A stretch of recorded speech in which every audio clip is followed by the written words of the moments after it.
Aujourd'hui, nous allons parler des corps subtils, que vous avez sûrement déjà entendu parler sous le nom de l'aura. C'est la même chose. Alors, qu'est-ce que c'est que des corps subtils?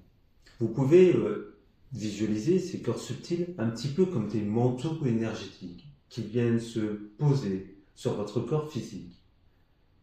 Ils ne vont pas juste se poser, ils vont aussi s'intriquer à votre corps physique et un petit peu entre eux. Vous pouvez aussi les visualiser un petit peu comme ces poupées russes. Donc là, vous avez votre corps physique, vous avez votre première couche de corps énergétique qui va venir se poser sur votre corps physique, puis la deuxième sur la première, puis la troisième sur la deuxième. C'est un petit peu de cette manière qu'on perçoit les corps énergétiques. Il faut bien comprendre que la maladie, avant d'atteindre votre corps physique, va quasiment automatiquement passer par les corps subtils. C'est pour ça qu'il est important de purifier, d'harmoniser ces corps afin d'éviter au maximum que les maladies atteignent notre corps physique. C'est un petit peu comme prendre sa douche tous les jours. La seule différence, c'est qu'on ne nous l'a pas appris. C'est souvent ce que les énergéticiens vont faire lors d'une séance, que ce soit en magnétisme, en reiki. On doit en général purifier et harmoniser ces corps, pas juste les chakras ou le corps physique.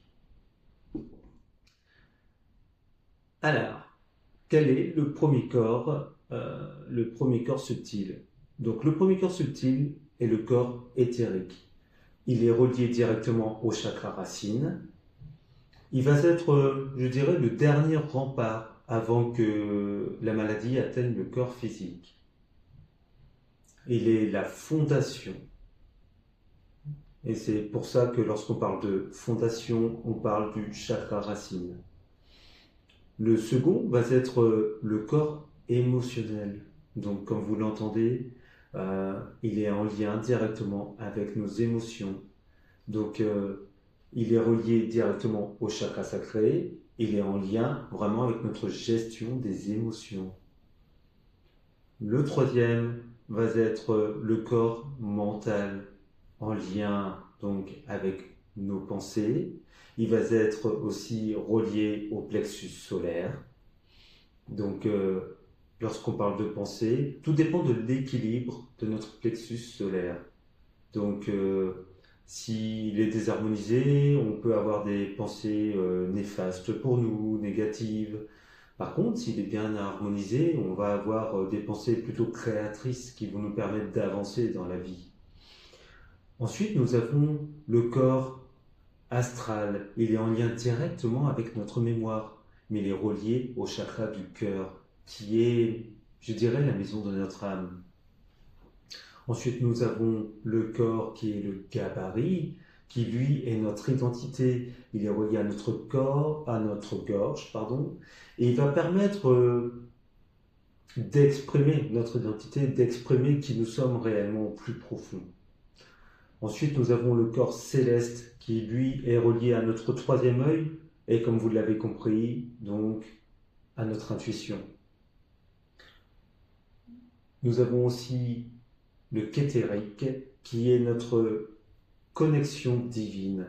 Il est en lien directement avec notre chakra couronne et il nous permet d'obtenir une connexion à notre moi, à notre je, et avec tout ce qui est plus haut que nous. Vraiment les énergies cosmiques. J'ai décidé aujourd'hui de vous présenter un petit exercice justement pour commencer à percevoir ces chakras. C'est un exercice extrêmement simple, mais que je trouve vraiment très efficace. Et c'est avec celui-ci, moi, que j'ai commencé à percevoir mon aura. Donc, voyez-le plutôt comme un jeu, amusez-vous, et vous allez voir que ça fonctionne vraiment très très bien.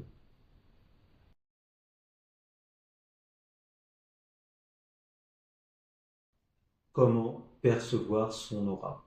Moi, je vous conseille, dans un premier temps, d'avoir une feuille A4 blanche, comme ceci. Vous la posez sur votre table ou votre bureau. Si vous avez de la lumière au-dessus, c'est parfait. Si vous n'en avez pas, c'est pas grave. On n'a pas forcément besoin de la lumière pour le percevoir, mais au début, pour la première fois, c'est bien, c'est plus facile. Vous posez votre main, les doigts ouverts, comme ceci, sur votre feuille A4. Et ce que vous allez faire, vous allez fixer entre vos doigts. Donc vous choisissez par exemple ces deux-là, et vous fixez entre vos deux doigts. Ce qu'il faut, c'est éviter de clignoter des yeux. Sinon, vous allez perdre vraiment le fait de percevoir.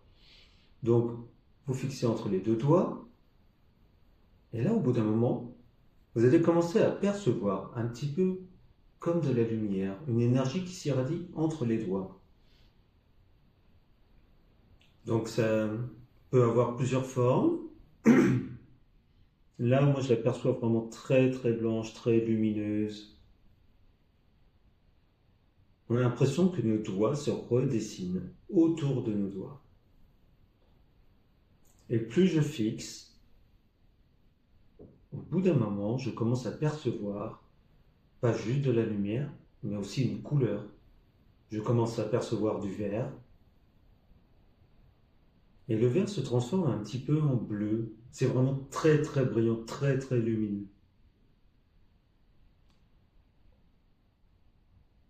Prenez le temps d'observer.